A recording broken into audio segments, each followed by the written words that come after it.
Christmas.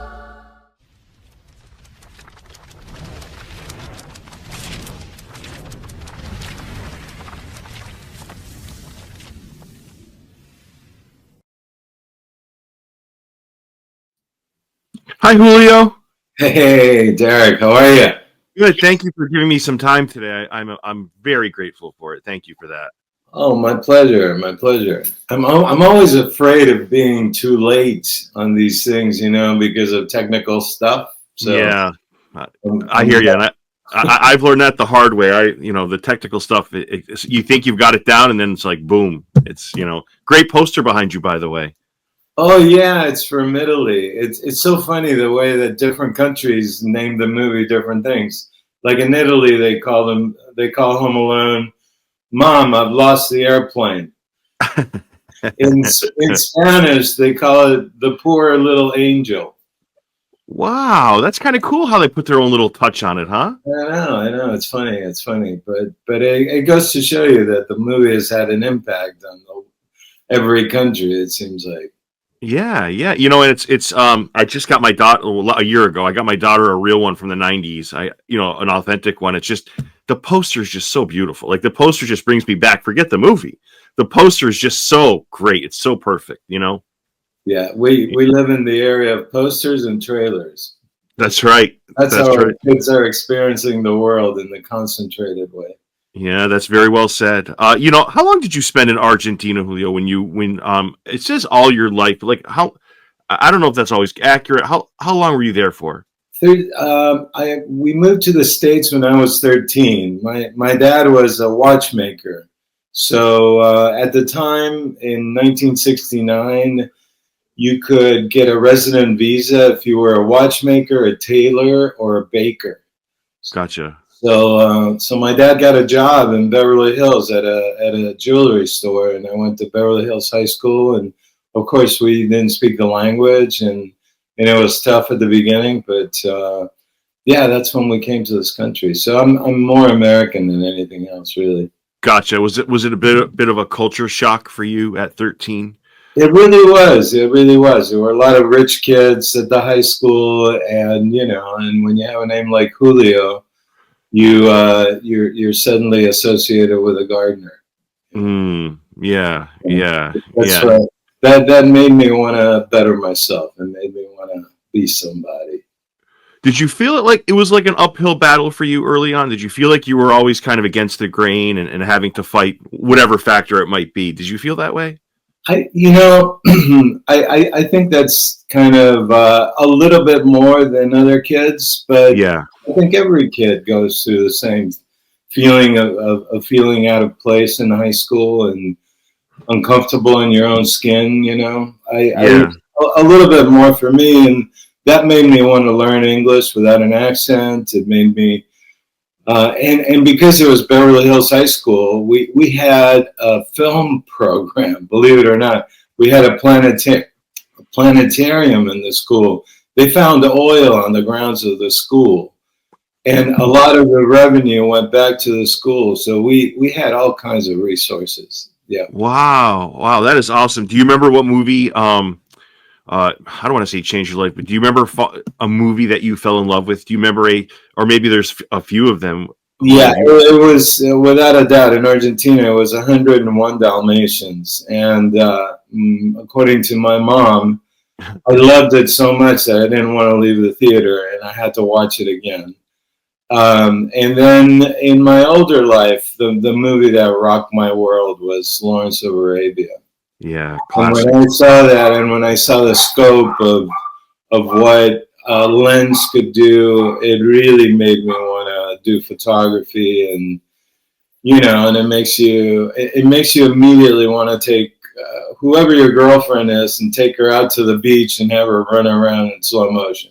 Yeah, that's really well said. It's amazing. I knew you had a wonderful filmography. I didn't realize how jam-packed it was, filled with movies that I absolutely adored. Like I knew I could name 5 without looking, and then I was like, Pitch Perfect, which is unbelievable, Wedding Crashers, and this is just for those listening, A Walk to Remember, My Fellow Americans, The Nutty Professor, Miracle on 34th Street, which my daughter and I are currently watching. I love it. We love it. Ace Ventura, Pet Detective, So I Married an Axe Murderer, and Home Alone, both Home Alones, or 3, just to name a few. So I see you have a Home Alone poster. Do you have like posters from everything you've shot, or do you have to kind of... You kind of start out that way, and then you lose. It's like anything else. When you're collecting stuff. If I dug deep, I'd probably have 10 out of the 40 plus movies I've done. Yeah. And, it's after a while you realize that publicity is publicity, and it's almost more rewarding to have a new generation of kids watch Home Alone and then see, like I recently got a post from Rachel Morrison, who's an amazing director and director of photography, and she said that she was showing Home Alone to her kids, and they're, I think, in the 5-6 year old range, and how she thought that it was a really important movie for kids, and it was kind of like the perfect holiday movie. So that to me is more rewarding, because from a professional in our industry, to say that 35 years later, what you did is still relevant, that means a lot more than a poster or things like that. Yeah, that makes a lot of sense. I've heard you I forget the wordage you use, but you refer to yourself as a cinematographer who does comedies, but I forget how you said it. Like you said, I'm a comedic cinematographer, but you weren't talking about yourself. You were like, you tend to shoot a lot of comedies. What was the quote, Julio? I'm going to mess it up. It was, I'm a frustrated dramatic cameraman shooting comedies. Because and maybe one of the things that makes me do well with comedy is that I ground everything. If it's supposed to be a scary moment, like when Macaulay goes down to the basement, it's a scary moment. And just because it's a comedy, it doesn't need to be brighter. Or, there's a lot of misnomers about comedy. So I think the more you can ground a comedy in reality, the better off you are. And in nature, you always want to be doing what you're not doing. The grass is always greener. So I've always had a little bit of slight jealousy, or not jealousy, but just admiration for people whose careers have gone into the dramatic world, which oftentimes gets more notoriety than comedic work, because comedic stuff is lighter, usually thematically. So you always want to be doing what you're not doing. But I've had the opportunity to do some lovely dramatic stuff. One of my favorites is Crazy in Alabama. Yeah, great movie. Antonio Banderas' first film directing. I've done a lot of first films with, I think, 16 directors on their first films. And I really enjoy it. I enjoy that collaboration. I enjoy helping tell the story with the camera, and teaching as well. Yeah, that's a really good answer. Do you feel like comedies are shot the same? Do you think they're shot differently? I mean, you mentioned the boiler scene in Home Alone. You can add elements of seriousness to it, but do you feel like in generally, Julio, that they're shot differently, or is it kind of just the same? I think they should be shot differently. If you're doing the right job, I think comedies should be presented more like vaudeville, like a proscenium. Wide shots are more important in comedy, I think, because usually comedies work best and the humor works best when you see something funny happening, the audience is in on it, and then you see a reaction from another character within the shot. And that usually means that you're in a wider angle lens. So by nature, if you're doing a good job in a comedy, you're following the story, and you're trying to, and it does have a style of its own. Yeah.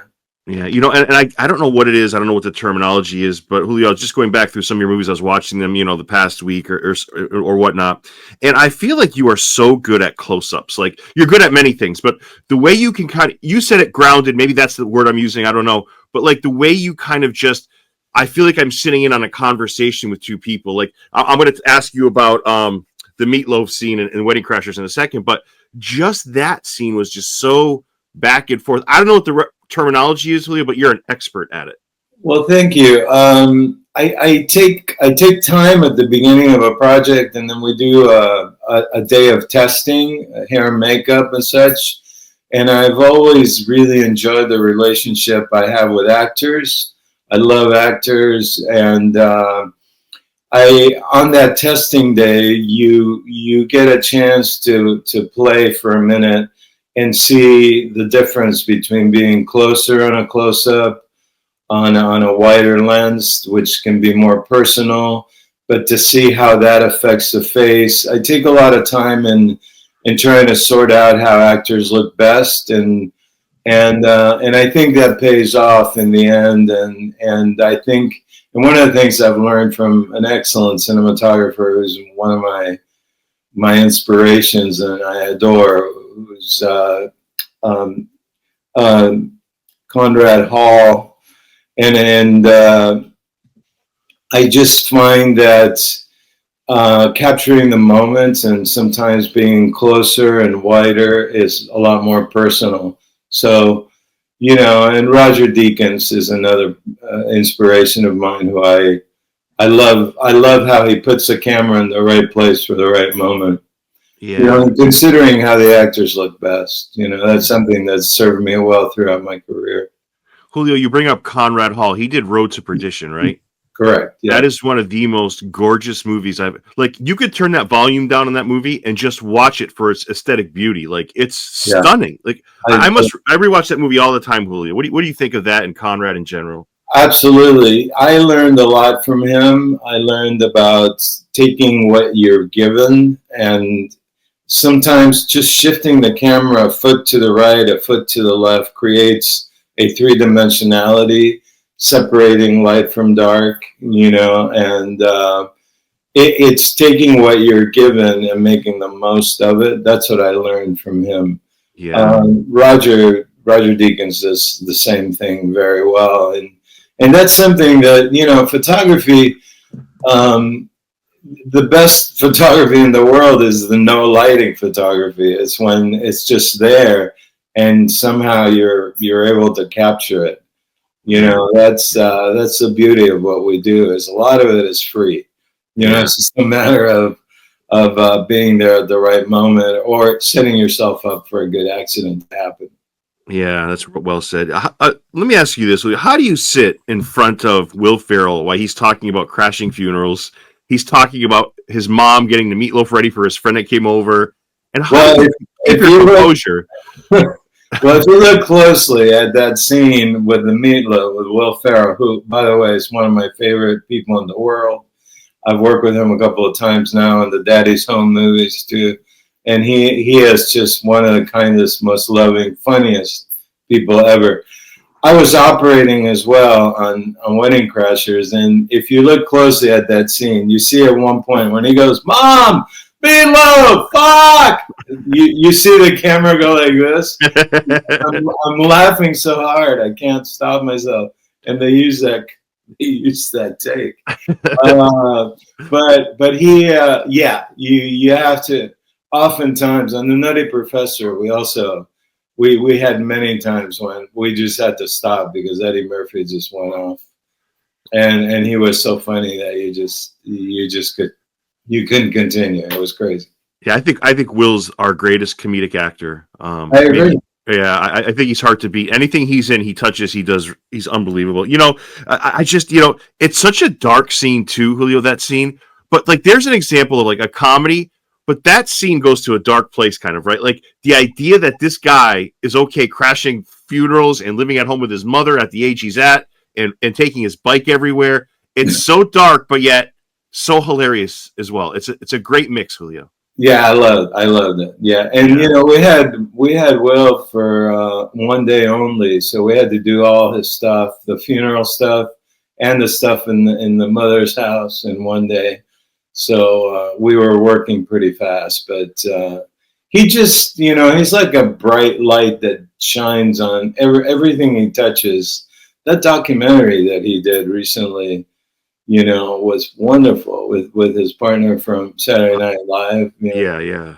Amazing. I cried throughout that thing because it just shows so much humanity. He's such a lovely human being. Well, yeah. And another scene I was thinking of how you kept your composure was Jim Carrey talking with his behind his butt. It's like you have these iconic scenes you've shot, and I'm thinking to myself, I'm like, how does Julio keep it together? Like, even I know you're supposed to be professional, and you are. I get it. But Jesus, Julio, you shot some iconic stuff over your career. Thank you. When Tom Shadyac, this was his first movie too, Ace Ventura. Yeah. He says, I want you to meet Jim. So we went to his hotel, and we were in Miami. And so we knock on the door of the hotel. Jim opens the door and he's buck naked, right?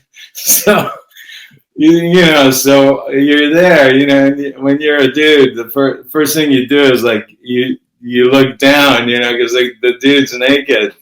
And I don't know what came over me. I immediately said, well, mine's bigger than yours, so we're good. And he just laughed out, laughing. And I guess he was checking out to see whether we had a sense of humor or not, Yeah. But that was that ride. Many times throughout Ace Ventura, I thought it was the biggest piece of shit anybody had ever photographed because it was so out there. It was so crazy. And then it wasn't until we shot at Joe Robbie Stadium in Miami where, we had advertised on the radio and they had something like 500 extras showed up.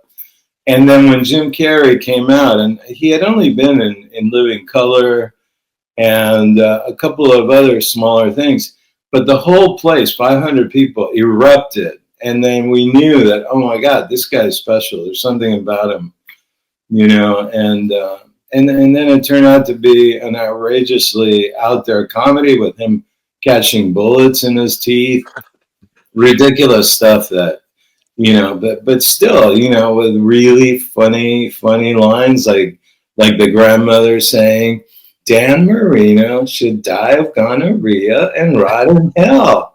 Would you like a cookie? Funny shit, Yeah, it's crazy how movies that you don't expect much from take off, right? And then ones that you people would bet their last dollar that it would be a hit kind of flop. It's crazy how that system works. Well, that's just the beauty of what we do is you never know. Many times you have a really good time on a set and everybody's nice and everything's wonderful, and then the movie turns out to be a dud. And then sometimes, it's like Home Alone where the stars line up and then you have a great script, which is the main thing, which, by the way, John Hughes wrote in about 2 weeks. He sat down, started on page 1 and finished on page 118 and did it in line. Then you have a great performance. The kid was incredible. The bad guys were great. Then you photograph it. And, we were trying to get something in the vein of A Christmas Story, something like for kids to have a good time and try to do something like that. Then, so we photograph it, then it's edited and it's pretty good. And then you have John Williams score it. So it's like at every level, everybody who came into Home Alone just elevated one more notch. Yeah. And then the magic of the movies, which is the movie either works or it doesn't work. It just worked. Yeah. And Warner Brothers stepping on $1 to pick up a penny, but we'll get to there in a second. I wanted to ask, you said you had Will Ferrell for a day. Was that a very, very similar situation, Julio, with John Candy on Home Alone? You had him for it. Was it the same type of thing? Exactly. We had John in that day we worked 18 hours straight because we had so much to do with him. We had to shoot John. We had to create the inside of that moving truck when they're traveling and the polka band is playing. We had to shoot the airport. There was a lot with him. And he was only available for 1 day. So we had a super long day that day. And again, what a wonderful actor John was. I got to work with him on Chris's next movie, Only the Lonely. Yeah, That's very good movie. Really well. Mm. Yeah, it was like a redo of Marty in a way. And he was just, we became very close, actually. It was his birthday, and I gave him my 7 favorite CDs of music that I loved.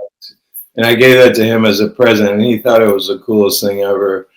And we became friends, and it was truly a huge loss. Yeah. We lost him. Yeah. He seemed like a very sweet man, Julio, a very kind man.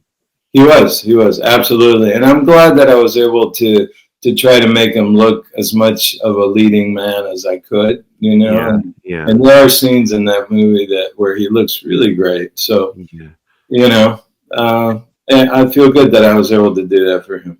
Yeah, me too. And you know, you when you say you had him for a day, you legitimately had him, like he was legitimately like working like 23 hours, not like, hey, I'll work 10. Like John really went round the clock to shoot this thing, right, in that one day. Yeah. And if it hadn't been for John Hughes, we wouldn't have gotten him at all. Yeah. But he called him up and said, you know, you got to help us out. You're the perfect guy for this. And I think I saw something where the kid who plays the pizza guy made more on Home Alone than John Candy made on Home Alone, which is I think crazy. So. Yeah, it's crazy. No, it wasn't about the money. It was just about being there, and we, of course, you know, welcomed him, and that was the thing. You know, John Hughes, he had a repertoire of actors and people who would do anything for him. Yeah. You know, Julio, it's crazy that Warner Brothers would go back and forth for a few $1 million. Like, it's not like Chris Columbus is this like hack, right? Like he comes with lineage. He is attached to John Hughes. There's a lot there. So they're going back and forth, just talking about like a few $1 million. Like it wasn't even $1 million. It was less. It was all about a sequence, which was in the script, where the furnace comes to life, and the kid goes. It's actually Macaulay's dream. So he's dreaming, goes downstairs, the furnace comes to life, and then chases him around the house with a bunch of visual effects. I don't think it was more than $1 million. I think it was less than that, but it was at least a day or 2 days of filming, and it just became a political thing where it was like a pissing contest between an executive at Warner Brothers and John Hughes. And John did not like the studio system. He didn't like people telling him what to do. So what the executive didn't know is that John Hughes had opened a door with Fox, with Joe Roth. And Joe, who loved the script, said, you know, if you have any issues making this movie, I love this movie, come to Fox instead. So that's how the thing shifted. And then the irony of it all is that the executive was kind of right. You know, we didn't need to do that sequence. Right. We never shot it. But John just didn't like to be told what to do. That was one of the reasons he wasn't in the studio system. He stayed in Chicago. Yeah, I was going to ask you. That's why a lot of his movies were shot in Chicago, and many times in the same place. You know, where it was Uncle Buck and Ferris Bueller all shot in that one school, right? Yeah, New Trier High School. Yep. Yeah, that's great. That's where we built the pool. You know, they had a pool there, and that's where we built the set, where we could fill it with water. Oh, that's right. Yeah. You know, Chris Columbus seems like such a great dude. Like, he seems like such a good person. You know, and the fact that this is not just a great movie, Julio, what this is, it's almost like it bonds families. Like, yes, during the holidays, of course, but like, this is a movie you can watch all year round and love it. Like, you know, it is a holiday movie. I get it, but the fact that you've created something so special where families bond to this, that's next level rarefied air that not many people are able to even come close to attaining, right? Well, I think we touched upon a really sensitive and important part of growing up, which is empowering the young kid.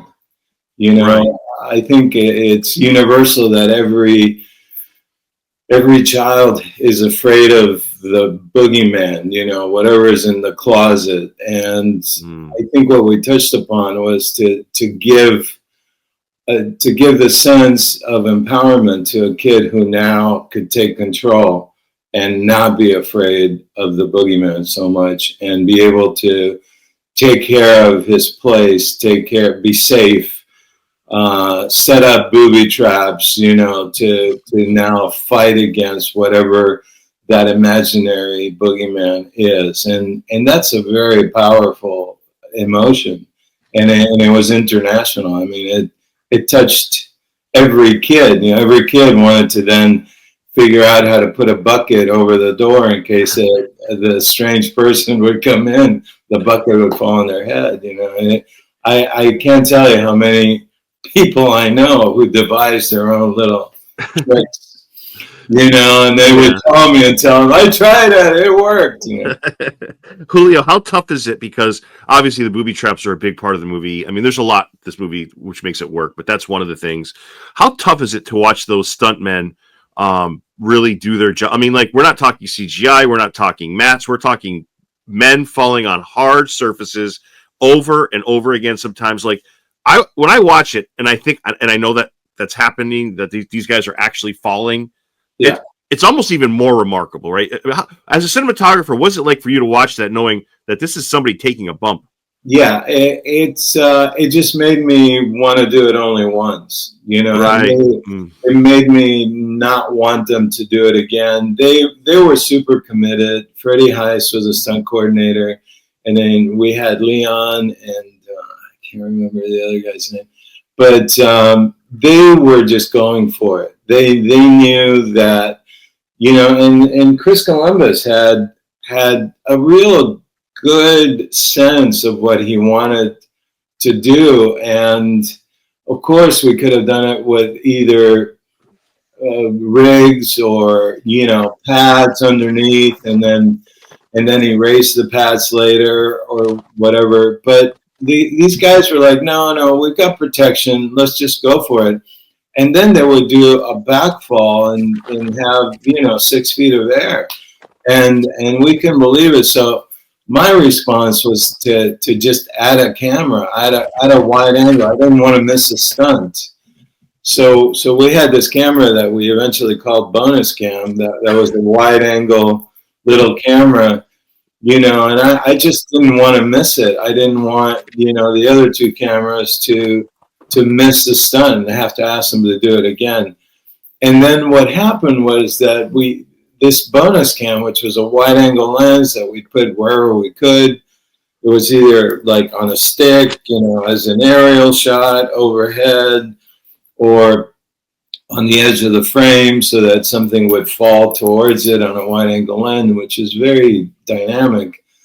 And bonus cam started to be the best angle, you know. So and fortunately we did get the stunt on one take, and we tried to not repeat the takes unless there was a technical something that went wrong, and respected the stunt people, which is oftentimes not the case, you know, where you figure, oh no, if they go again, it's another $5,000 for them for the gig. They get paid for us to just do it. No, we were very conscious of what they were doing and how they were beating themselves up. And I want to say that we didn't do the stunts that many times, right? Yeah, it just, so a style developed, you know, just by the fact that we didn't want to miss a shot, and those guys were incredible. Yeah, Julio, why was the bonus cam called the chicken shit cam? Because at the beginning, you know, it was my first real movie that I photographed, and I didn't want to get fired. So in a chicken shit manner, I figured I'll get the stunts. Yeah. So, you know, if dailies go back to Fox and they see that, oh, why did the camera miss it? I thought I might get fired for that. That's why it was a chicken shit camera, And many of those shots are used in the movie, right? From the bonus cam, right? All of them. Wow. Then we started to think, well, if bonus cam is the best angle, let's think what else can we do with bonus cam? So then we started to, like, we put it on a rope and threw it down the chute. It became the point of view of the iron falling. Then we put it on a rope and swung it so that it was and had a camera with protection around it, and just banged the camera into the camera. So it became like a real immediate point of view camera that developed into the style of how we shot it. Yeah, that's amazing. Because that was your idea, and it's amazing, Julio. Because I've heard interviews where you were hard on yourself early on, right? Because you said you got the job. How did you phrase it? You said you were affordable or something along those lines. But it's amazing, Julio. You're the way your confidence kind of, and tell me if I'm telling the story correctly. Your confidence kind of grows during this, right? I almost feel like you realize, not that you were insecure, right? But you realize how good, the idea of a bonus cam makes this, like, it's a huge part of this movie. It's not like this, oh, by the way, right? So do you feel like your confidence is growing as you're filming Home Alone? No. Because there's a magical thing in movies is you never know how the whole thing is going to go together. Right. We know that I know that I can shoot scenes. I know that the scene will work, but how is it all going to blend together? And I was really concerned about that, being my first movie. I was concerned that, is this thing going to go together? So I spent a lot of time with what I called in my mind stitching, which meant, okay, so we're doing this. What was the scene that came before this? And what is the scene that's coming after? And how can I thread it together so that it flows? And because of that, there was a lot of movement in places. And then as soon as I established a lot of movement, I thought, okay, so if there's a lot of movement, then when the camera stops, that's a strong moment. So let's think about this. So the movie starts out, everything's moving. Then the kid is left wondering, where is everybody? The camera stops. And then I started to try to chart out when the camera should move, when the camera should be static. And of course, talking it over with Chris Columbus, who is brilliant, and he had a lot of this in his mind. I can show you some rough storyboards that he did. Oh my God! Where he's got stuff in his mind. This is when we killed a shot, right? But you see. Oh wow! You see how he had a vision, a lot of those stuff. Yeah. I'm giving you the low budget movie version. But you see, that is great. Yeah. Oh, he had so much of this in his mind that wow. We talked about, and I figured as long as we hit these beats, Jeez. The detail, and I have to say, of all the funny scenes and all the great scenes, the scene that hits me the hardest and is maybe the most beautiful, not just in this movie, it's one of the most beautiful scenes I love it in cinema, is when Kevin's going up to the church and it looks like you could see the church and you could see Kevin, and then when he goes into the church and it pans by the chorus and then that choral music is playing, that never gets old for me. And then they end it with that unbelievable discussion with Marley and Kevin, just having this like heart to heart with you mentioned monsters earlier, right? Yeah. Kevin thinks Marley's this like scary guy, where they're both having this like human moment, this little boy and this older man, and it's just so beautiful. Like that whole scene, the music, the cinematography, like, oh my God, Julio, that's my favorite by far. Oh, thank you. It's my favorite too. It was kind of the culmination, and it kind of comes at the right time. And it just, some things worked out where, a lot of the point of view of the movie is from a 7-year-old's point of view. So when Marley walks up to him and the camera tilts up to the ceiling and then there's these arches behind, it just makes him even more scary. And then when he says hello, and then the little guy goes, hi. This is like, oh wait, so you're not that scary of a guy. And then they talk, they talk like, and then Kevin gives him advice, it's a wonderful moment. Yeah. Yeah, if there's a secret sauce to this movie, it's Robert Blossom's performance. Like, he is so absolutely wonderful. And same with the pigeon lady in the second one. I feel like very underrated performances that are just out of this world, right, Julio? Yeah. Chicago actors, Chicago has a great, whether they came from the Steppenwolf Theater or, the Paul, originally it was the Paul and then turned into a drama school afterwards. There's just it's an incredible amount of wonderful actors in Chicago, and we took advantage of them. Those scary, the movie we shot, the black and white movie at the beginning, those gangster guys, they were awesome. They were all Chicago guys. Tell me what I'm going to give you, Jack. Yeah, that's almost like a separate movie, right? You're almost like shooting something. You're almost like shooting a movie in a movie, right, Julio? Yeah, we shot that on the last day of preparation. And I wanted to be really true. When you start out your career, you want to be a true cinemaphile. And so I shot it with slow black and white film. So we had so many lights on that thing and try to make it as if it was one of those 40 Cagney movies. So we went for it, with the smoke and everything, and then the violence, and then it turned out to be fairly violent, for a kid. Yeah. Which it needed to be in order to scare him. It needed to be scary. So there again, a comedy that needs to be scary, and how you approach it is important. Julio, now that the more that you talk, the more I'm realizing, whether it's the boiler scene or this scene, like, I feel like there are some, it is a comedy, but there's a lot of serious, and there's a lot of like serious real world stuff in this movie. I mean, granted, it's not meant to be over the top, but like, now that I'm noticing a little bit more, you're kind of right with all the stuff you're saying. I'm picking up on it now as I hear you talk. Yeah, it's dramatic stuff.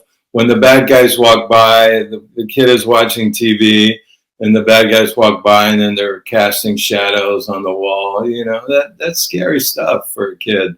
Yeah. So, and that's I think maybe the best thing I did was to try to get in the mind of a little guy. And I did spend a lot of time literally on my knees around the house, seeing everything from a lower angle perspective. And, with the idea that for kids, everything is bigger than life. When you go back to the place where you were raised or grandparents' house, and you go back in the room, you remember everything looks so little. So I wanted to do the opposite of that effect, that as a little guy, everything in life is bigger than life. So that's how we landed on a lot of wide angle shots, a lot of scary things that are bigger than life. And anyway, that was the idea. Yeah, and there's a really adorable scene, like when it comes to that boiler, right? Like, he basically, you see him come into his own where he's like basically like, shut up, or like, and the thing just stops. Like, it's just a really cute scene that, like, it's a boy overcoming his fear, which is really nice to see, Yeah, and that was $1 million exchange scene. That's how we. Yeah, other cinematographers I've talked with always like express a fear of animals and small children, right? Because they're very unpredictable. Macaulay seems to me as a child who was wise beyond his years. Do you agree with that? And what was it like working with him, and what kind of kid was he like? He was fantastic. He was so into doing what he was doing. It was the time when the Game Boy, the Nintendo Game Boy had just come out. So he was really curious about that, and would be playing that in between takes, which we wanted him to do. Of course, we pulled a lot of tricks.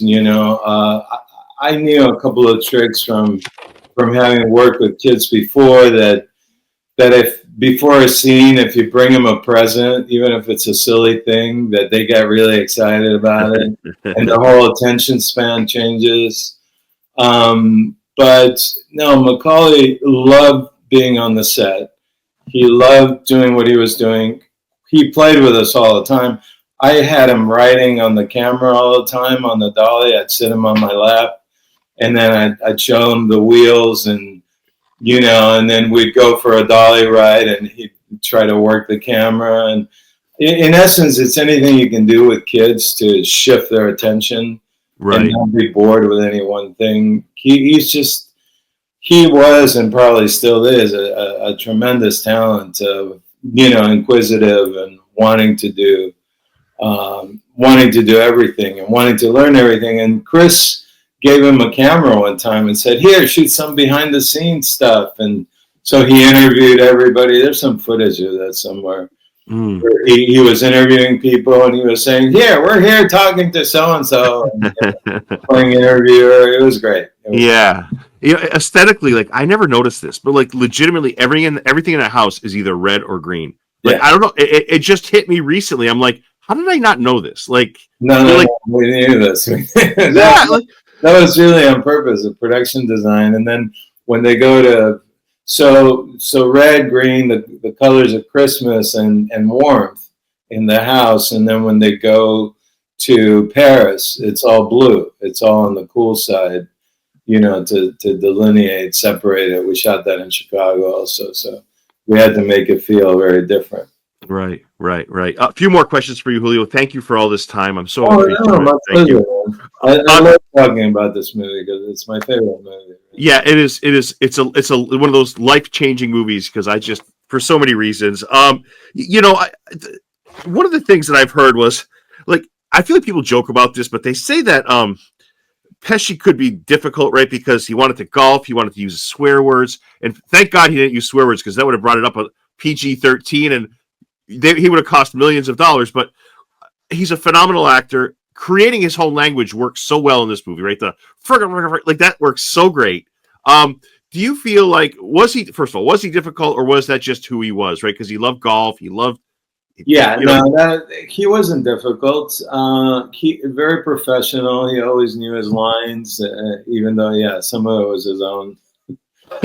Some of it was his own language, but very professional, very good. At times, critical of himself, critical of the dialogue. He'd say, "How am I going to say that shit?" And but then he'd work it and figure out how to do it. It was a fine line of trying to figure out how to do something for kids. But he's a true master at what he does. He's an amazing actor, so he can do anything. I think wanting to golf was just his way of living life, and why not? If you can adjust it to accommodate an actor of that caliber, why not? I'm always for it. If someone needs to leave by 8:00 because their kid's performance at the school is important to them, I work my hardest to try to cut them loose in time because people have to live, No, I get it. And I could not picture John Lovitz or Robert De Niro in his role. Like, Joe Pesci was always made to be this guy. Like, there's no question about it, right? He was. Originally there were other ideas, and we shot tests, and Pesci's perfect. He's and I'm sure that deep down, whether or not he admits it, he's glad that he did that role. Yeah. Are there a lot of, are there moments like when you're watching this again, you're shooting this like movie that's as funny as anything? Do you find yourself ever getting so lost in a scene where it's like, wait a second, have you ever been that like into a movie where you almost forgot where you were, Julio, when you're shooting it? No, not really. I mean, you get vignettes of, oh, this is working, and I also think very musically. I try to think in terms of when I'm moving, what's the score. So there are moments when you're watching and then you go, oh yeah, that works. That's a scoreable moment. that feels like it's a musical moment. But, you know, you're so busy watching so many other things, whether the boom is close to the edge of the frame, whether, you know, there's 1,001 things that can go wrong with the camera rolling and it's cold and the film is freezing, and, you know, that you don't have a lot of time as you're working to think of anything that's not a technical. So many things can go wrong, so let's just make sure that the battery lasts through the take. Yeah, You know? yeah. And then it was, you know, in the 1990, it was early equipment. You know, it was, the batteries wouldn't last very long in the cold, and it was mechanical. You know, so the film at times would freeze because it was cold. Yeah. Yeah. But it does not look dated. That movie does not look dated at all. Like, I mean, I know we're in a time period, but you know, sometimes you watch a movie today and you're like, boy, that movie looks really. I feel like the movie doesn't. It's aged perfectly. Like, it's great. Oh yeah, I know. Yeah. I know. It's incredible, really, after so many years, that to shoot something that you're still proud of. Yeah. Do you think? So John Williams was a blessing for everybody involved, the fans, the people. Do you feel like in that case, like his music can enhance your cinematography and vice versa? Like, do you feel that can does that happen? Is that a thing? Yeah, without a doubt. Not the other way around. I'll tell you a funny story. I was so green when I did this movie that I didn't know who John Williams was. So, Wow. So that goes to show you. I actually sent all these notes to people, and I even wrote a note to my crew before we started. I wrote a little manifesto of what I was trying to get, and I actually put in a call to John Williams, not knowing who he was. He called me back, and I said, listen, I've got this whole schematic of when I want to move the camera and dolly the camera, and I just want you to know that I'm thinking about these musical cues, you know, when the camera's moving and stuff. So I just want you to be thinking about that. And he goes, oh, yes, I will. Not knowing who this guy was, not realizing that he was Spielberg's guy, and that's how Chris got him. Eventually, I think they showed the film to him, and then he really responded and wanted to do it, and of course created this classic, unbelievably amazing score that goes perfectly to the movie. Yeah. But usually the music comes in after the film's been edited, so it has really little to do, unless you're thinking the way I was thinking, which was musically. As I'm doing the scenes, I'm moving the camera with the music in my head, and sometimes operators do that, but oftentimes they don't. My operator,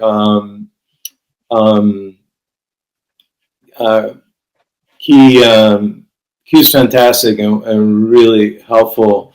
I'm blanking on his name. Dennis Smith. So my operator, Dennis Smith, he was really helpful and fantastic, and you know, I tried to share with him what was in my head musically, and he was really helpful to me. Yeah, so I guess what I was trying to say is, like, I feel like cinematography can enhance music, right? So, like, I was thinking Conrad Hall, Road to Perdition, right? Thomas Newman and Conrad Hall, like, their marriage is why that movie works. I mean, obviously, there's other factors involved. Same thing with Home Alone. I feel like your marriage with John Williams, just the cinematography and the music, they're like together, like they're bonded. I feel like both can help each other. Is that a very naive way of looking at things, Julio? No, it's true. It's true. And it's interesting how that happens without me knowing what the scores were going to be. But I had some internal rhythm, you know, which I carry with me. I shot a lot of music videos and a lot of music, and you know, in my early career, lots of concerts, and that's all helpful because you get a sense of how the camera should work to a beat, and I think that was helpful, you know, to have that to work with. But I'm sure that John Williams can score anything and elevate it.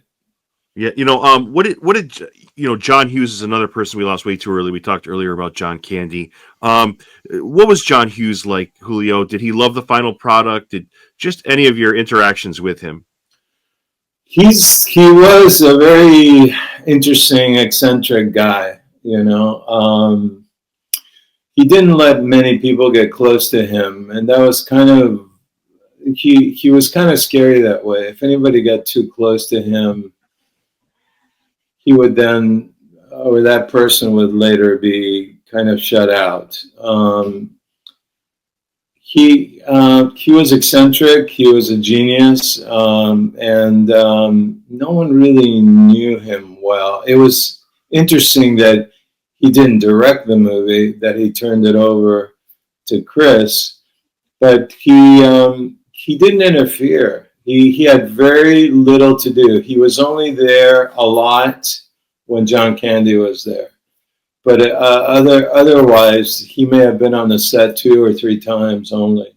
And some of the cooler stuff we were doing, like when we filled the pool, built the set on it, and then filled it with water. I think he was there. He's just he was a very interesting guy who I would call a genius.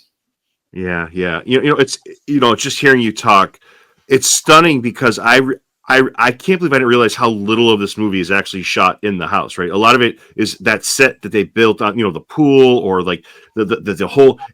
That's almost an art in itself, recreating that house. That's a whole conversation but like that recreating that. That seems like a lot of work, Julio, just to do that. I didn't realize that. I really thought a lot of the movie was shot in the house. I couldn't have been more wrong. No. Yeah. We built the stages, and we didn't have. It wasn't like regular stages. We make do with rooms and spaces that we had. We didn't have enough. For example, we didn't have enough space when at the end of the movie, when the mother walks in, she opens and closes the door, and I'm 7 feet away from a wall, so I had to create what looked like the exterior of the house, and I was amazed that actually turned out and it looked real. Yeah. It was. But one of the things that helped was I early on, and part of the reason it's got its own look is I use this netting material in front of the lens that's like a wedding veil, right? Black, but wedding veil type material. And it just helped diffusion wise. It helped to blend everything in. That's one of the things that I think makes the movie. It's funny, recently there was a commercial that we did. It was sort of a reunion of Macaulay and Catherine, and so they asked me to advise on it, and I brought the same filtration that we had on the movie, and then we used it for one of these spots, I think for Morgan Chase or one of the bank spots where she's yelling, Kevin, and all these different Kevins show up. Yeah. I think I've seen that. Yeah. It's funny because like the life that this movie has. Do you find yourself rewatching it on occasion, like especially this time of year, Julio? Will you rewatch it? I do. I like it, and it kind of just reconfirms that that when you do something with passion, and I mean, in that case, I had the fear of God in me as well, because I think, oh my God, any day they're going to figure out you don't know what you're doing. they're gonna fire your ass. But it's just, it goes back to being passionate about something and really caring about something, and I try to recreate that in whatever productions I do. I try to fire myself up and inspire myself, and that's the key, I think. Also staying relevant, staying with wondering what it is that audiences of the moment want. It's great that they see that, and now for a lot of people it represents their childhood. but also whatever work I'm doing currently, I like Pitch Perfect or movies like that. I want to be current, you know. And my biggest fear is that I'm going to age into an old fart and not have a connection with the audience and what the kids are watching, you know. Right, right. That's a big fear of mine, is how to stay current. Yeah, yeah, and you're doing an unbelievable job. Like in a movie like this, like your work is so, you know, profound over the years, which is unbelievable. And like I told you before, this is a bonding movie. Like this is a movie that, one of those rare movies that if you're 5 or 105, you could find a way to love it, you know. So I have one more question for you. So the one thing that I never understood was like Siskel and Ebert, like they kind of crapped on this movie, and I'm like, two Chicago guys like that, you know, have Chicago roots, and like the review was ridiculous. Like I rewatched it, like it doesn't make any sense. No, and in fact, they had to retract it. And after, I mean, the movie was #1 at the box office for 12 weeks in a row. Jesus. And, yeah, and breaking all records and stuff. And they had to say we were wrong about this. Yeah. But you know, stuff like that happens. Critics are, you know, they're meant to criticize. They're meant to say it's a little kid's movie, not as good as A Christmas Story or something like that. And we were aspiring to that. We were aspiring to do something like A Christmas Story that could stick around. That would be good. But it's in the end, you know, you can't believe what critics say. There's so many great films, you know, that critics hate, and then you don't watch them because of that, and then it's a mistake because you know, it's as long as it's a heartfelt story, how can you go wrong? Yeah, they also missed on the Shawshank Redemption too. So I mean, right. they got a track record for it. Let me say one last thing before I forget, because we talked a lot about the photography of the film, but the conceptual part, Chris Columbus, man, I can't say enough about how wonderfully he had this in his head, and how, yes, together we worked it out. But his input, I never would have done the photography that I did unless I had the inspiration and the assurance from Chris that, yeah, let's go for that. Yeah, that sounds good, you know. And he's an incredible human being. He's a family man. He incredibly talented, and you know, kudos to him. I just want to make sure that it doesn't sound, you know, if you're not cognizant of what a director does with performances, with the way that the thing comes together, it's not from the director of photography. If it's from a combination of both of us.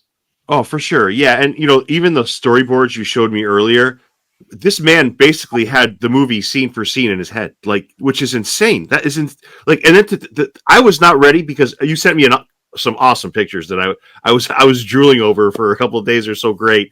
But like one of them was like a storyboard where it's like, I didn't realize, and the ones you showed today where I wasn't ready for that level of detail. I didn't realize it was like legitimately scene for scene. I didn't realize it was that intricate. Yeah, it was for all the action stuff. He didn't do it for the whole movie. Right. For the action stuff, which was complicated, you know, we needed that in order to know how this might go together. But he, as you can see from the photos, a lot of them are almost straight out of the movie. And we stayed true, you know, and enhanced it with bonus cam and with wide angles, and, you know, with the fact that the kid would run right up to the camera and go, ah, and then go away. You know, things that happen on the fly when the spider comes down on Dan Stern, and he, you know, yeah, and that was real. And we had a spider wrangler person. And right before we do the scene, you know, Dan Stern says to the person, well, so the spider has been fixed, right? You know, it can't bite me or anything. And the guy goes, No, it's just a spider, it's, they usually don't bite, but, and then Dan goes, let's just do it. Let's just do it. Let's just do it. Let's go. And then put it on me. We put the spider on him. He just reacted in real life as you would with a spider. Now we have a CG spider, but he had a real one, and you can tell. Tell. I noticed something I never noticed before. It was like the last time I was watching it with my daughter. I think it's right after that spider scene where Pesci's out cold. He's on his back, right? He's out and I noticed a wedding ring on his hand. I didn't know if that was supposed to be there because I never would think a guy like this is married because he's always in and out of jail the whole time, right? Who would want to be with a guy that can't get, so I didn't know if that was a purposeful thing or I just noticed it. I think you're the first person who caught that. I never heard about that, but yeah, he certainly shouldn't have had a wedding ring. So yeah, he has a wedding ring. He's like on the floor. He has a wedding ring, and I'm like, but then I analyze. I love, but I mean, I'm not nitpicking. I'm just, I don't notice anything. Do you have a lot of mementos, Julio, from the film, whether it be scripts or storyboards or? I have a couple, and I had one that I lost. That is really regrettable. In the move, I lost it. I had the handlebar bicycle thing where the kid slides across. From the house to the. Oh, somehow I kept that, and then I lost that. But I do have the idea for a transition for me was to have one of the toys be a kaleidoscope, and I do have the kaleidoscope where we actually shot through it. And when Pesci goes, I knew they were there, and they're stealing from another house and they're taking it. And he looks through the kaleidoscope. So I have that kaleidoscope. Yeah, I just love how this was a team effort and everybody involved, actors, directors, cinematographer, it all just goes. And that's what a movie's meant to be. I'm sorry, this is you have so many excellent people at their jobs just contributing, and it's a total team effort, Julio. And years later, we're still watching and talking about Home Alone.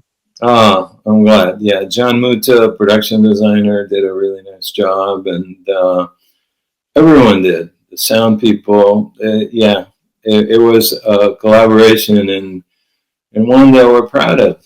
Yeah, I have to say thank you for all the work you've done over the years. You have created some amazing movies, lensed amazing movies that we see through your eyes.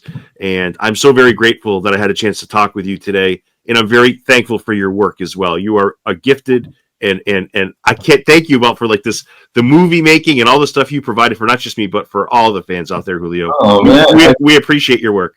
Have you considered being an agent? You sound fantastic. And I am available, by the way. No, we love it. We love it. I appreciate your compliment. I'll take it. I've learned to take those. I'm not as insecure as I was 35 years ago. And I hope to keep making films that are relevant. Yeah, you will be. And thank you so much for this, Julio. You're welcome back anytime. Thank you. Okay. Take care. Have a great night. Bye-bye.